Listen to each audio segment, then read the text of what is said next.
Hello everyone! Welcome to another episode of Free Talk with Miss Jo. Real talk, no fo. Please feel free to hit like, follow, subscribe, and share so you can join our conversations. Today, we celebrate a man who proved that success isn't measured only by titles, salaries, or corner offices. Sometimes, true success is also found at home. Our guest for today's episode is a man who broke the stereotype of what a typical husband is supposed to be. Siya ay isang proud gentleman of the house.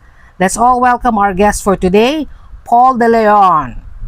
Hi, Good Paul. evening, Joe. Good Good evening. evening.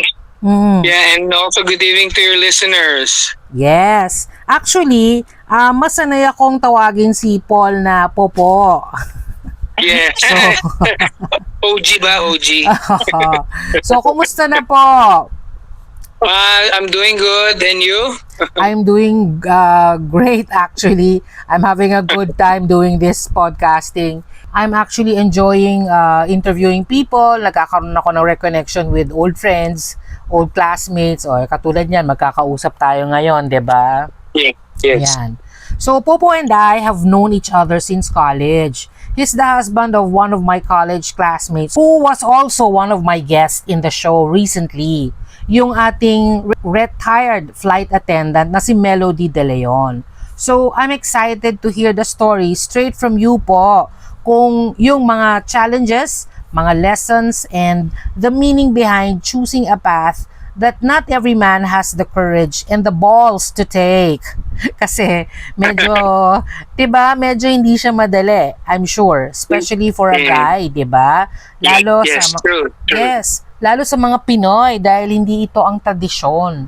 So, Yes. kung medyo nagtataka kayo, ano ba tong sinasabi ko, yung episode kasi natin today is entitled The Gentleman of the House, the Man Who Chose Presence Over Pride. Yan. Wow, sounds good, ha? Ang ganda ng title ko para sa'yo, ha? Hindi, kasi talagang very rare ito. It's a very rare success story ng mga lalaki dahil maraming lalaki na hindi nila kayang tanggapin ito, ayaw nila kasi mataas yung mga pride nila.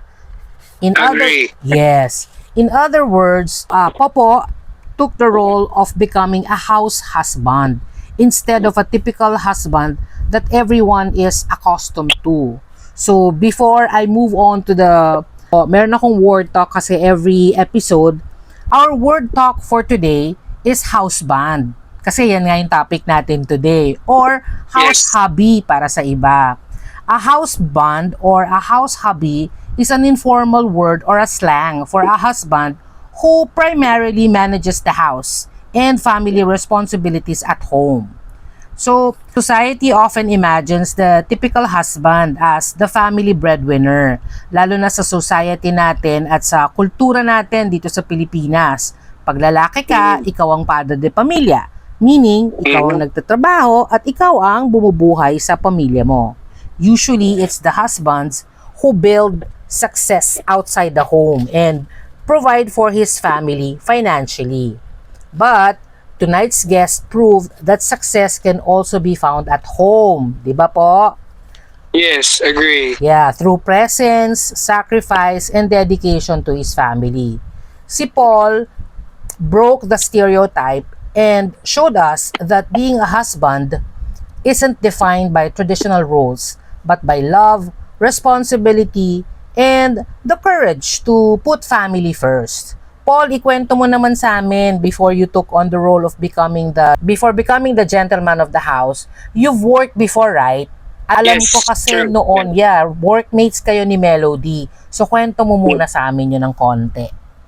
Okay. A brief history. Back in 1988, I was a working student working in Jollibee in Alimon. Parehas So, kayo ni Melody, no?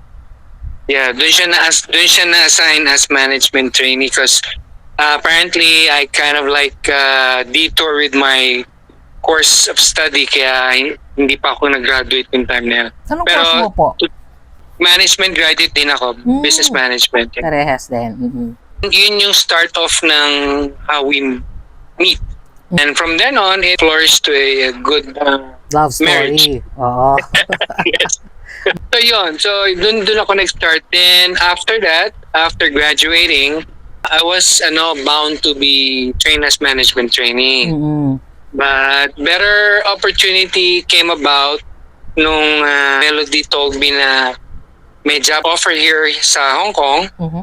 So I thought seriously about it and realized that it's practical to work here and be at the same time be with her Mhm. in the process. Yes. Mhm. So, punta na tayo dun sa topic natin. Kailan nag-start or kailan kayo nag-decide na si wifey, si Melody na lang ang magte-take on ng mga financial responsibilities at ikaw naman sa house? At ano yung pinag-ugatan nito? When I was still working, we also opted to venture a business back in Manila. Oh yeah, yung And- yung pizza parlor. Oo, na it was a family business. Mhm. At that time, it come to a point na when we opened another one, that's when me and Melody decided that since dalawa na sila, I might as well have a full role in the business. Mm-hmm. But at Kasi the may same income time, naman, ganon. may income naman. And Oo. although hindi siya in a big amount, Mhm. not the way I am earning here Yes. sa Hong Kong. Mm-mm. Pero then, it also gave me the freedom to partake sa role ng pagiging stay-home dad or house Tatay. hubby, as you say. Yes. Tatay at ng asawa, no? Kasi yan ang Yeah. pinakakulang sa tamang dynamics ng isang pamilya, yung oras di ba? Kasi nagtatrabaho Correct, tayo correct. parehas. Just to add on to that, prior to the business as well, even back when I was working, we already talked about it. Since I can see that there is a career path for her sa work niya, and ako naman kasi, since I'm flexible, sabi ko, as long as I have work and can participate with the finances, Mm-mm. at the same time, I can also look after the kids. Kasi even though we have a nanny, Mm. you can never really rely everything to the Yeah. nanny Mhm. alone. So, yun naging parang ano rin namin na turning point na why I decided to be the houseman. Mm-mm. The gentleman of the house. Oo. Yeah. Diba? Put it in a very nice word. Yeah, oo. I'm sure this was a mutual decision, no? But how did It you, was. It was. but how did you initially feel? Anong napag-uusapan nyo? Kasi, alam mo, ang Pinoy, hindi lang Pinoy, no? Mas lang ang Pinoy. Ang lalaki, medyo hindi okay yan sa maraming professional jealousy na nangyayari. Were you offended? Were you hurt? Or did you question yourself or your decision for agreeing? Or how did you feel at that time? Ang idea na yun came about from me na kasi nga sabi ko, since I'm enjoying being, part of our kids' life, kasi I know already the path of both of us pursuing a career, meaning really less time. At the same time, it might also go into this, although wala naman sa mind ko ever since yung makipag-compete kay Melody, but then again, you'll never know when the opportunity comes that who will be the one taking the lead of yung pagdating sa mga promotion and opportunities like that. So, it's a recipe for competition kasi, di ba? Yes, true. Pero sa akin kasi, yun yung una ko na feel kasi yung I want to be really part of the growing years of my kids para sa ganon. Technically, nakita ko yung stability ng company. So, doon ko na lang, tinitingnan ko talaga yung pros and cons. So, kumbaga for me, pride doesn't play a role here. Kumbaga, it's more of acceptance na it will work this way and it'll come out very beneficial for everybody. But buti you were open-minded about that. Kasi katulad nga nung sinabi mo, pride doesn't work here. Isn't that difficult for you? Parang, kasi for a guy, no, minsan parang iniisip mo anong sasabihin ng tao sa'yo. Alam mo naman ang, ang Pinoy, di ba? Anong sasabihin ng magulang ko? Anong sasabihin ng mga kaibigan ko? Paano ka naging open-minded about taking on this role? Also credit to Melody kasi she was open to it. Mm. But of course, you know, along the way, it also comes into my mind na, siguro kung I really did do this thing and that, probably I'll be here by this time. Pero again, it just come into my mind. It's not something that I'm questioning myself. Like, sinisisi ko yung sarili ko, ganun, ganyan. No, nothing like that. More of like, it's just a thought. Yeah, and you were crediting your wife about it, no? It's also admirable for Melody to be open-minded about it kasi alam naman natin ang Pinay ay just a typical kultura natin, tradition din. Gusto namin, 'di ba? Lalaki ang kikilos, lalaki ang susupport sa family. She's also very open-minded about it, no? Kasi if katulad ng sinabi mo, you were the one who opened it up to her, puti may ganong mindset also si Melody na she's open about it. She's open also to that idea kasi she sees me naman as, even before I put that on the table, nakikita naman niya na hands-on ako sa bahay. So baga, I'm not just sitting around like let her do all the things, but as long as I can do it to help her, I will do it.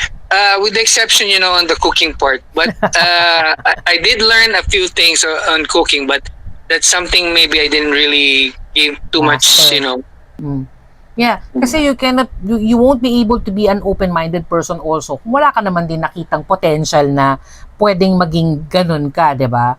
Otherwise, she's probably gonna be directly telling me, disagreeing with my proposal. That's correct. Oo, magiging skeptical siya. Kasi 'di ba, usually si babae or si wifey talaga ang designated to take care of the household, including the children, no? Kasi let's face it, ang babae mas magaling mag-multitask kaysa sa mga lalaki. So, correct. How's your multitasking skills?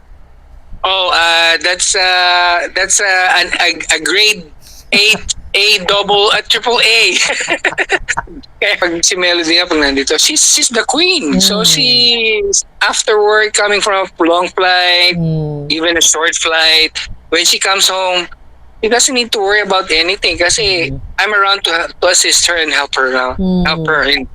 Alam mo po, bihira yung mga katulad mo kasi hindi lahat ng lalaki will take on the responsibility of being a co-partner in the household. Hindi lahat. Karamihan talaga dyan, si babae, kahit na parehas pa kayo nag-work, si babae pa rin na magluluto, si babae pa rin na mag-aayos sa mga kids, si lalaki nagnunood lang ng TV. It's not usual. So, saan ka pinaka-nahirapan sa pag-aasikaso sa bahay? Siguro I have to add on is because when we were growing up, my mom taught me how to be independent at home. Tinuruan niya ako wag magre-rely kung kani-kanino dahil we have to stand on our own feet, especially those of all trades when it comes to fixing here, fixing that. Kasi di naman ako karpintero, pero I mean, being in the house, you have to try your best to figure out things on your own before you really seek professional services. Yeah. So may background ka na rin pala talaga from mommy. Yes, from my mom na kailangan and plus of course she taught me that I always need to help the women. Buti, alam mo dapat yan talaga ang tinuturo ng mga nanay sa mga anak nilang lalaki. Tumulong kayo, no? Yes. I hope so na even in this generation sana natuturuan din yung mga So speaking of your mom, when your family and friends learned about your unusual or unorthodox setup, ano naman ang reaction nila? Wala naman actually. Siguro, of course, everything is challenging. Kasi usually, di ba, traditional parents, no? Or traditional friends also, parang, pare, hindi ka ba, nahihiya niyan? Ikaw yung, although you just mentioned, meron naman kayong business. Meron naman other source of income, hindi lang naman si Melody ang nagtatrabaho. Kaya lang still, 'di ba? Parang merong mga ganong klaseng mga families also na bakit ikaw ang dapat ikaw, bakit si Melody? May mga ganong ka bang nakuha reaction o medyo swerte ka naman na hindi ka naman na nagkaroon ng ganong klaseng mga to be honest, Joe, wala naman ako na experience. Kasi alam mo kasi the fact is that despite of our arrangement, ando naman yung respect ng wife ko na ako pa rin yung lalaki. Mm. Kumbaga yung hindi naman niya ako yung overpower Yeah. when it comes to things, even decision making. She's still, is still two brains to decide on things. So for me, there was really no insecurities or walang. Even if they ask me why, I will only just tell them that.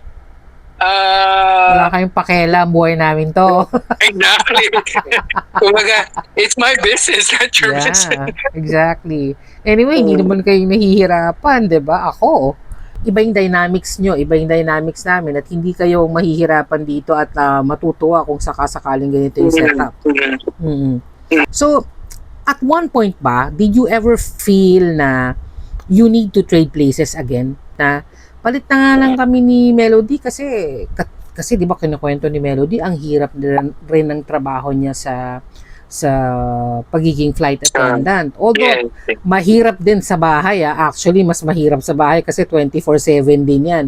Pero as lalaki, no, bilang isang lalaki at nakikita mo nahihirapan yung asawa mo, hindi mo ba naisip at one point na ako na nga lang ulit, Melody, ikaw na lang dito sa bahay? It did run into my head na I even asked her, maybe you want to trade places? I guess it didn't really bothered Melody because as far as I see it, she's enjoying what she's doing.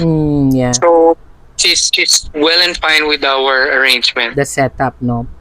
Para nakikita niya ako sa bahay araw-araw. Oo. Hindi ka pwede makapangbabae. Yes. Diba? Parang na-trap ka yata ni Melody by agree. Diba? Parang gano'n na nga eh. Galing-galing ni Melody. I think that's the strategy pala talaga, no?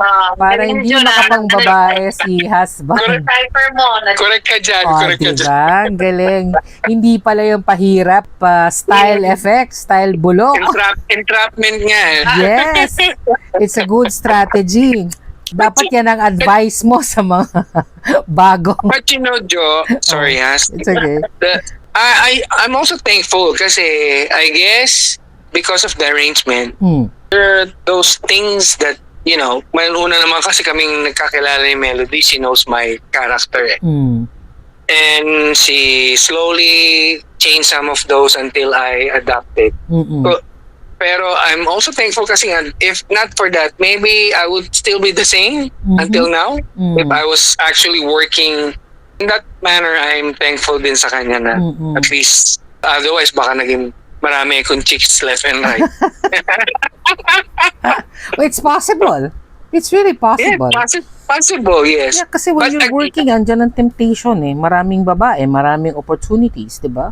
But then again, isang point of consideration ko rin naman. Andun kasi yung point na ang mindset ko kasi is as family man na eh. Ang ano ko lang naman kasi somehow at least yung philosophy. Pag nag-asawa na ako, dapat medyo nandun na ako sa matinong stage. Hindi yung tipong binata pa rin yung pag-iisip ko. Yeah, kasi ba't ka pa nag-asawa, gusto mo pa rin pala babae, di mambabae ka na lang wag ka na lang mag-asawa, pahirapan mo pa yung asawa mo, di ba? Correct. Yes, exactly. Yung mga mindset ng mga immature kasing lalaki, aasa-asawa kayo, papatapatali kayo, patapos hahanap kayo ng iba. Mahanap na mas bata, di ba? Kasi it's not an excuse eh. In a marriage naman kasi it's never perfect eh. You always have quarrels, disagreement. Pero at the end of the day, you always patch up and kiss and make up. Yeah, that's true. Kasi, what would you gain if you're always fighting? Since I came from a broken family, sometimes you tend to bring in kung ano yung na-adapt mo eh. Na, 'di ba? Yung yung kapartner mo rin hindi ganun kaayos yung family. So, ang tendency pag immature yung kapartner, lalo lalaki, mas matanda yata, mas immature. You both have to want the relationship to work. Otherwise, it really won't work. Pag yung isa lang ang may gusto, mag-work. Diba? To add on dun sa sabi mo na broken family, we're both product of a broken family. So kaya parang naging ano ko sa sarili ko na I don't want to be on the same boat. pag nag-asawa ako. Mm-mm. Mag-asawa ko, then eventually maghihiwalay din siya. Hindi yun ang intention ko sa pag-aasawa. Mm-mm. Pagpapamilya. Being a product of a broken family.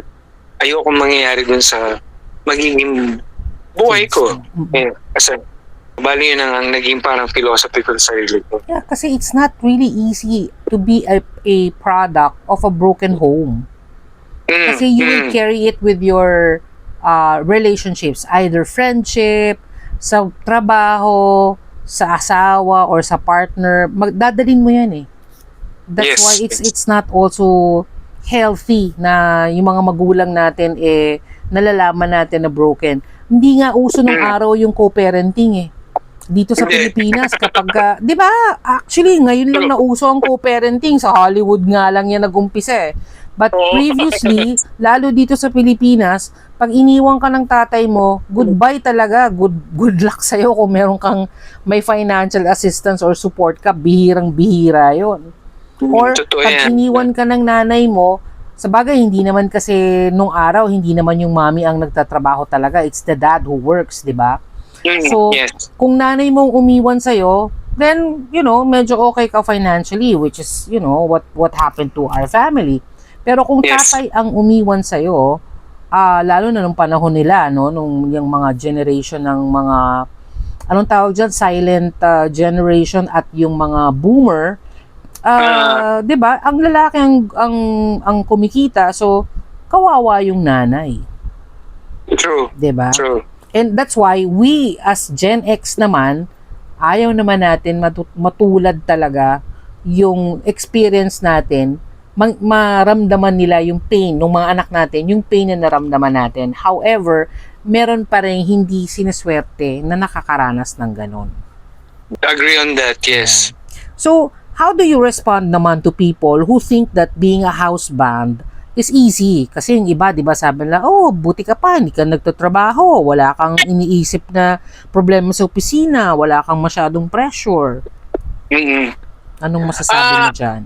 Ang take ko dyan is it's just but the same. Alam mo, just because you're staying at home doesn't mean you're not Doing anything? thinking of things, not doing anything what to do. Mm.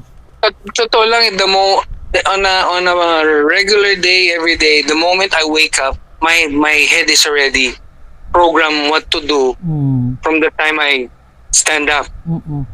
and from the time I go to bed. Ganon yun.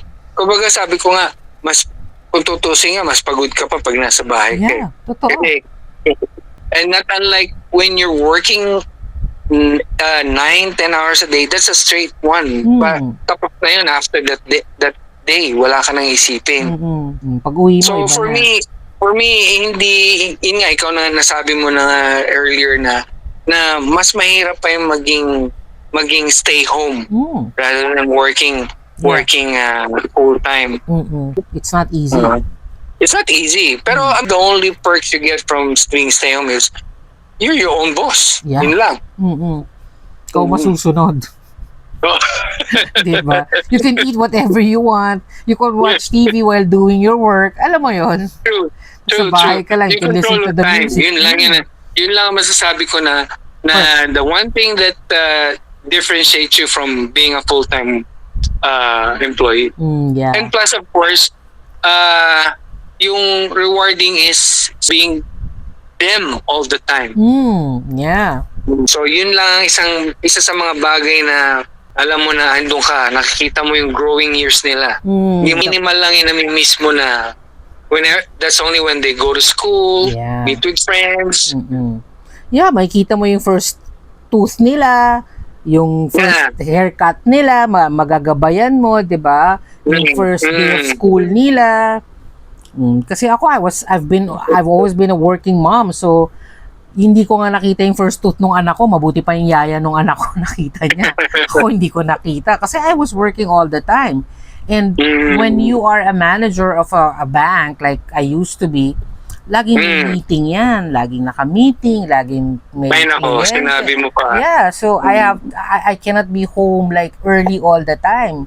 Usually after office, meron ka pang kliyenteng pupuntahan kasi doon lang available si client, 'di ba? So, Kaya ngayon yung isang bagay siguro lang na I enjoy a lot yung knowing that I'm around with the kids. Kahit yeah. sabihin natin nakakapagod the whole day, but you still get rewarded at the end of the day. Yeah, saka nakikita mo, natututukan mo kung paano sila lumalaki, ano yung nagiging behavior nila while they grow up, di ba? Yes, true. Kasi my daughter, when she was growing up, I had to leave her in a daycare. And I was so scared shit of what's gonna happen to her there, di ba? Lagi kang nagdadasal. Exactly. Sobrang lumakas yung faith ko kay Lord. Kasi, di ba? Abot Kaya- ang dasal mo. Babae yung akin eh. At saka challenging kasi nga, you're a working mom and you're the only one taking care of your kids. So that's Yeah. extra challenging for you. At saka, na-mention ko, babae yung akin, kahit lalaki, actually, nakakatakot din. Kasi, di ba? True. Basta may Especially predator lalaki pa dyan.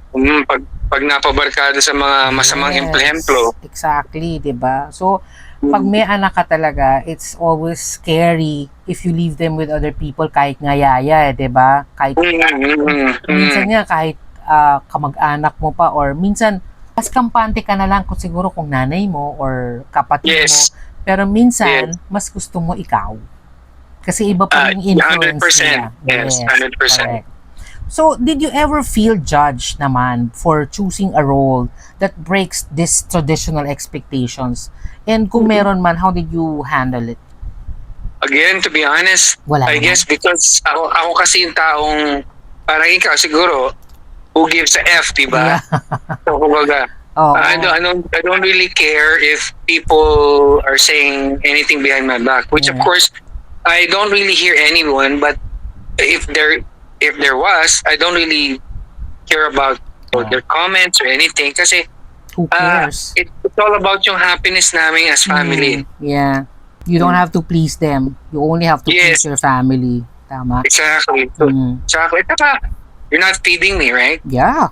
So who the hell are you to question what I do in life? Exactly. Buti naman. Yung iba, kaya nagfe-fail yung ganyang mga setup kasi nga, they always listen to other people's opinion. So, dapat you don't listen to all the opinions. Meron ka ang sarili mong pag-iisip eh. If you're always going to mind what they say, you lose eh. Talo ka eh. Kasi mababother ka lagi, di ba? So, you're right. To hell with them. You don't have to care about them. It's your family anyway. It's your life. Kasi talaga in life, it starts and ends with family eh. 'Di ba? Lahat ng taong tanungin mo, lahat ng tao, ba't ka nagtatrabaho? Pamilya. Bakit ka abroad? Pamilya. Bakit mo ginagawa to? Pamilya. So everything starts and ends with family. Bakit ka naging addict? Bakit napariwara yung buhay mo? Eh kasi wala akong pamilya eh, walang nagmamahal sa akin. 'Di ba? Totoo yan. It's very very important talaga that you have a good family or a good support system. Unang-una na pamilya mo. Totoo yan. Regardless kung single parent ka, as Yeah. long as you're providing the stability, hindi maapektuhan ng anak mo niyan. Kung ang partner mo hindi naman worth it, okay na rin mag-single single parent naman. ka. Mas Oo. happy nga ako Kumbaga- single parent. Totoo yan. I agree on that part. Kasi kung magiging pasan mo pa yung at Yeah. magiging problema, di ba? Lalo Kaya- kung hindi parehas yung hindi parehas yung decision nyo on how to raise kids, napakahirap na. Yung magkaiba Totoo. kayo ng one is a disciplinarian and the other one is a spoiler. Wow. Ang hirap nun. Yung bata ang affected nun. Kaya it's not really easy to raise a family. Madali mag-anak, pero napakahirap pagpalaki ng anak kasi you wouldn't really know what would become of them. Ano-anong sacrifices did people not see behind the role that you took on? Meron ba? Oh, I guess I've never encountered anything? a particular situation I would feel, Wala namang malaking sacrifice. wala naman so far except I guess ditong situation na asawa ko ngayon. But personal sacrifice can't really think of any. Wow, that's good. Kasi nga, you both agreed to this eh. That's why probably talagang Yeah, I naging guess successful. Yeah. Yung main ingredient Mm-mm. na nag-work for us. Kasi I accepted my roles, my wife accepted hers, so it's simply a good recipe that Mm-mm. came out. Has this role taught you about, patience? Kasi sabi mo nga wala naman masyadong sacrifice. So, nag-improve ba ang quality ng patience mo dito sa role mo na to? Yeah, I would say that kasi nung una na ano ko pagdating especially sa lalaki ko kasi lalaki ko alam mo na mga lalaki medyo matigas ulo Makulit pa. Oo, makulit pa. As time passed by, years passed by, natutunan kong i-control yung how I approach him, how I deal with him. So, hindi na yung gano'n na tipong bubulyawan ko, gano'n. Oo. Oo, nag-iba na, no? Nag-iba na. Kumbaga, you learn to mature how to deal with your kids according to their ways.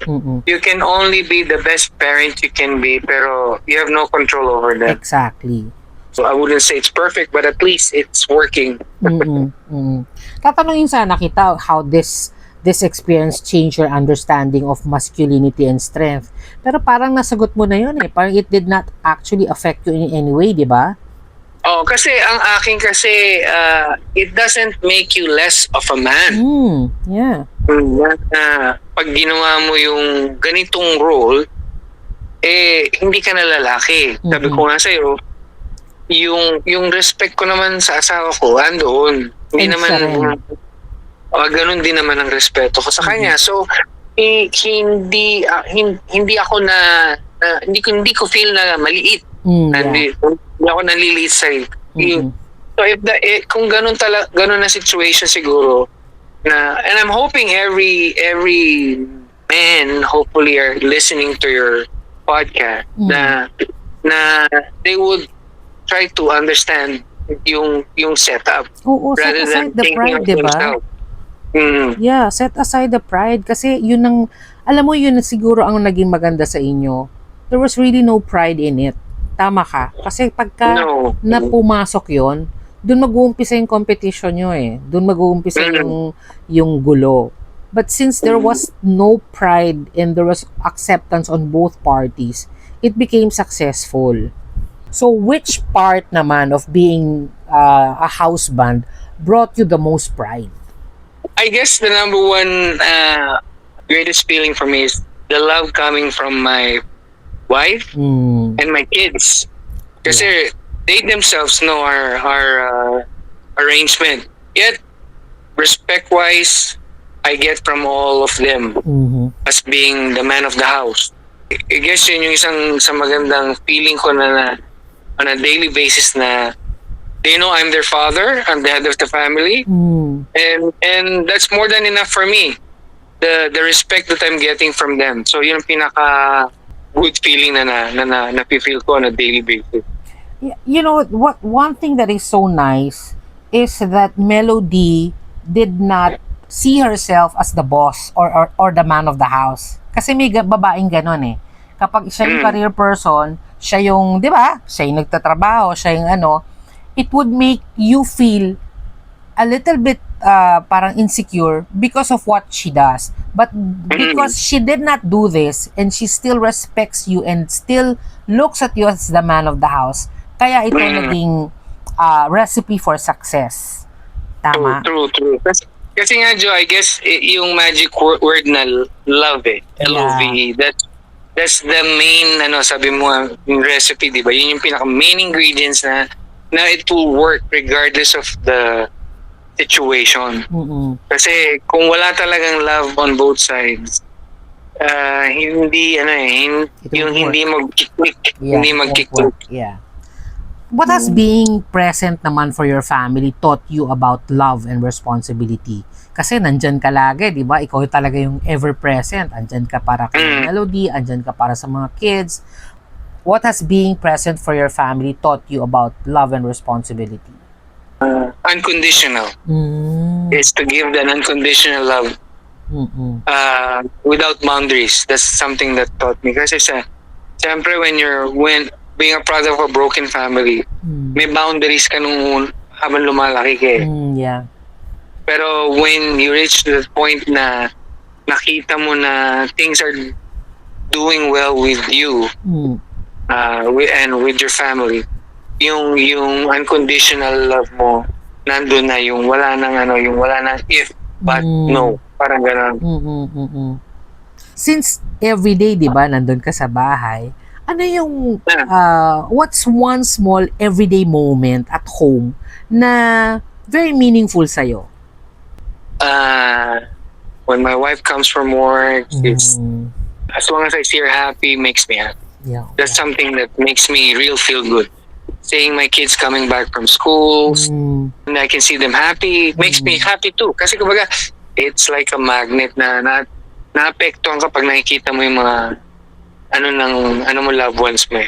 How was your relationship with your family grown because of the role that you chose? Hindi ba nagtaka yung mga kids growing up kung bakit parang iba yung setup?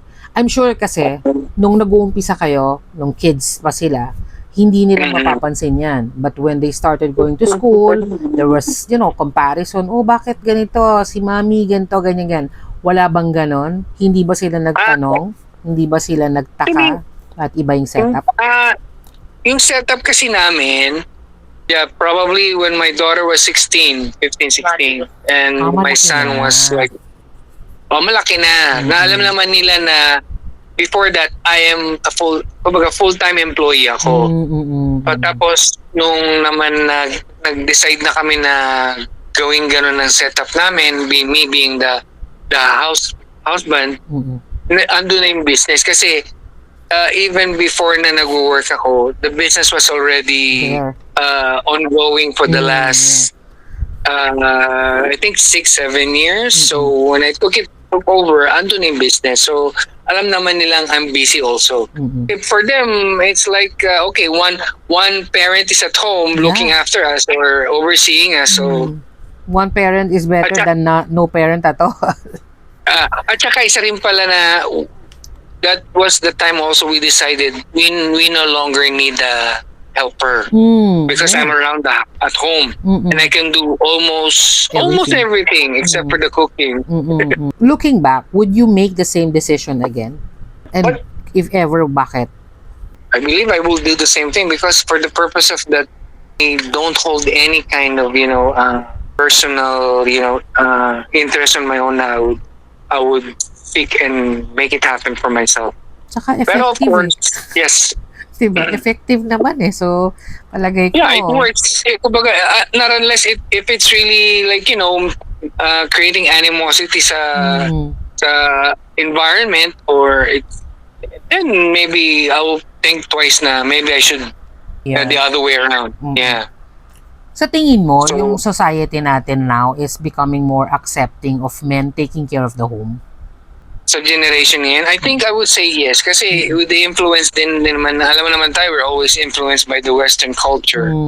And knowing din naman sa America or sa other places in the world that houseband is becoming more of a normal way of life na. It's not something na unusual. Yeah. Yeah, open-minded na rin kasi mga kids ngayon eh. No? Although may kanya-kanya silang mga opinion, may baloktot, may hindi. Pero medyo reasonable din yung mga nila. And they're accepting different kinds of situations. Nakita mo nga, pati pagtawag sa lalaki, babae, bakla, tomboy, merong iba-iba na eh. Dati LGBT lang, ngayon LGBT, ABC, C na yan. Diba? Ang dami na. Hindi ko nga yan masyado dati alam kung may binary na pala, merong you don't identify as a man or a woman or you identify yourself as them, may ganun na pala ngayon. So, I think that's one way of showing that they're more accepting on different things and, open to a lot of things. Totoo. In particular, the being a husband is no difference from, being an LGBTQ community. Because, kumbaga, you're accepting this kind of society, then being a husband is the same as being part of the society. Kumbaga, it always has to work on both sides. Yun lang naman to make things work. Yeah. So ano naman ang mga advice na mabibigay mo sa mga couples who want to break the traditional gender roles katulad ninyo? To have an open mind Mhm. is all about flexibility, how the role will fit you. Without this considerations, hindi talaga mag-work itong ganitong setup. Things to consider for all males, siyempre, Mm. if you plan to be the husband, Mm. make sure to do chores at home. Mm. Kasi po siya, kung husband ka nga, nakaupo ka naman maghapon, Mm. and your wife comes home and she'll be doing the rest of the Everything. things, Mm. that's not gonna work. Yeah. So, baga, you have to take the role of the wife, Mm. who is a housewife, that's giving you the role as a husband. Mm. So you have to take that role. Yeah. Hindi naman po pwedeng nakaupo ka lang na pabanjing-banjing ka. Mm. So, isa na yun. Isa sa mga key role yun na talagang you have to make your wife feel na She's the queen. binibigyan mo siya ng importansya, na umuwi siya, na magpapahinga na lang siya. Mm. Sa opinion mo po, what truly makes a man successful? Kasi yung iba sa kanila ang success, maraming pera, malaking bahay, successful sa career. Ikaw, in your opinion, what truly makes a man successful?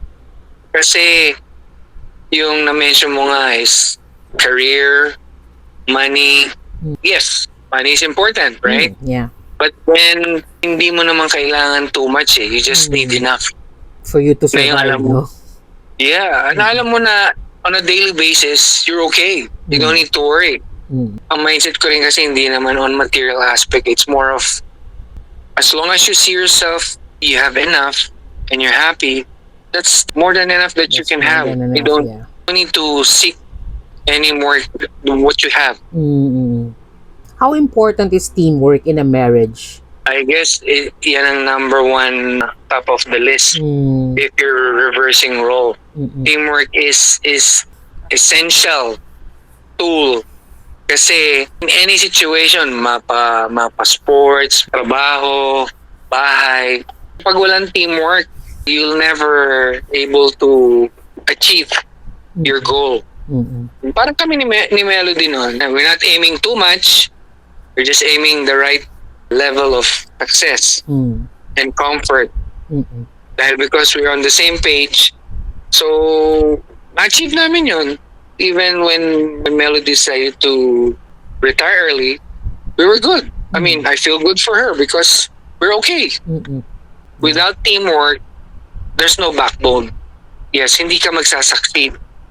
Sabi nga nila, no man's an island, right? Yeah. So, At saka sabi nga Kaya- nila, di ba, teamwork makes the dream work. oh yeah, yes, yes. Di ba?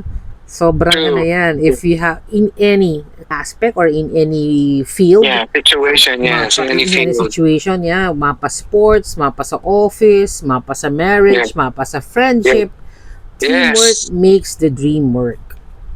True. Yeah. Kasi, like you said, friendship. Why do you think you and Melody are Still in friends. still friends, still After in all touch? these years, no? Because there's a level of teamwork with your friendship. That's correct.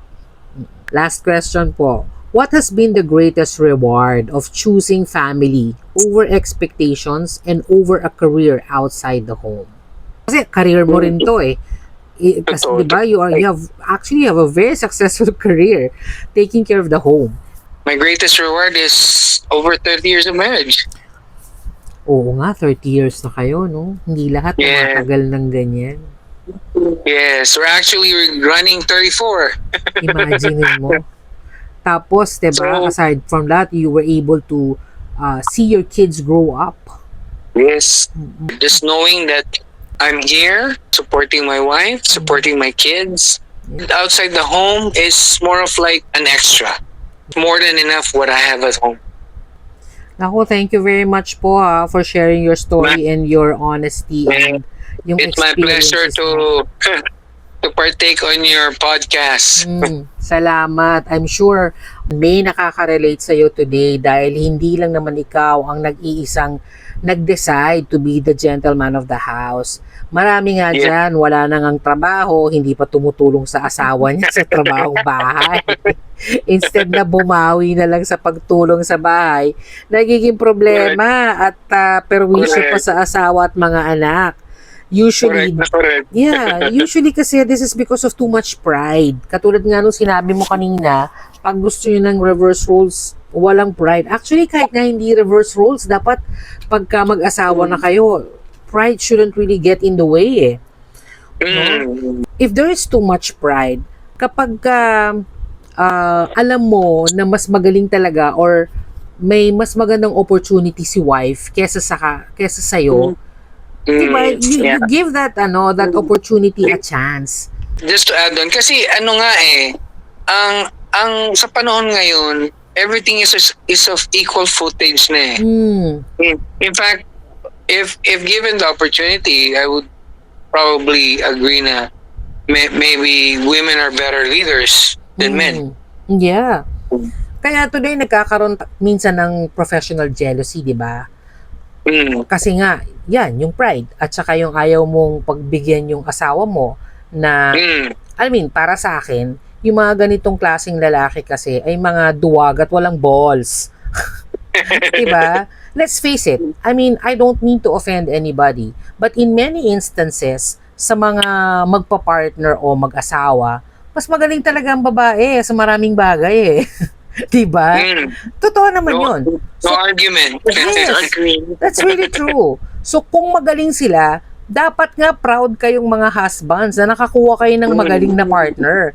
Instead na naiinis kayo or naiinggit kayo dahil daig kayo ng misis nyo, ba't di na lang kaya ninyo i-accept na meron din naman kayong galing sa ibang bagay na na-appreciate, I'm sure naman din ng mga wife or partner nyo. Parang, just step up to her level nung partner mo instead of wishing she would drop down to yours. If she's running circles around you professionally or intellectually, your job isn't to pout. It's to hustle and to do something worthwhile para matulungan siya. 'Di ba? Sa akin kasi acceptance is the death of envy. 'Di ba? Pag natanggap mo 'yan, hindi ka maiinggit When you finally admit that she's better at certain things lang naman, hindi naman sa lahat. At certain things, you stop competing and start collaborating. This is where growth begins. So, Amen. yes, diba? So, salute and shout out sa mga lalaki and husbands who aren't afraid to secure the home base and realize that managing the home is actually leadership in its purest form, while their wives shine and conquer the world.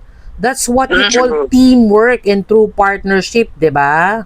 Tsaka to add on, Jo, ang behalf mo, ang wife mo, loves you for what you are. Kumbaga yun. So kaya, kung doesn't mean na hindi ka nagsasucceed, siya nagsasucceed, loves you less. No. Kumbaga yun nga sabi mo nga, it's all about supporting each other. Kaya, I do believe na kailangan ito maintindihan ng mga men out mga there. Mga kabaro ko na yung pride ang pinaiiralin let's put that aside kasi yes, karamihan yan. And I also salute your mom for teaching you. Yes, I thank you for my mom. Good job also. Kasi hindi lahat ng magulang also natuturo yan. Marami nga akong kilalang mami, ni-spoil ng mga anak na lalaki, kaya asshole yung mga anak nila Di ba? Yun ang nangyayari. It's actually good upbringing also. Kaya yung mga lalaki, nagkakaroon ng magandang disposisyon, open-mindedness, at magandang teamwork dun sa partner nila. Kasi nga, naturuan din sila ng tama. Meron namang iba, hindi sila natuturuan ng tama, pero maganda yung pag-iisip nila at nakikinig sila sa mga taong mas experience sa kanila. agree on what you said. Yes. Yan, okay. So again, thank you po. Maraming salamat My po pleasure. for Thank you also. gracing the show. And also, thank you also everyone for joining us today. Please visit my YouTube channel and Facebook page at Free Talk with Miss Jo, Real Talk Nofo. This has been your host, Miss Jo, sharing with you stories one convo at a time. Let's keep learning, keep growing, and keep going. Stay grateful, everyone. See you next time. Bye.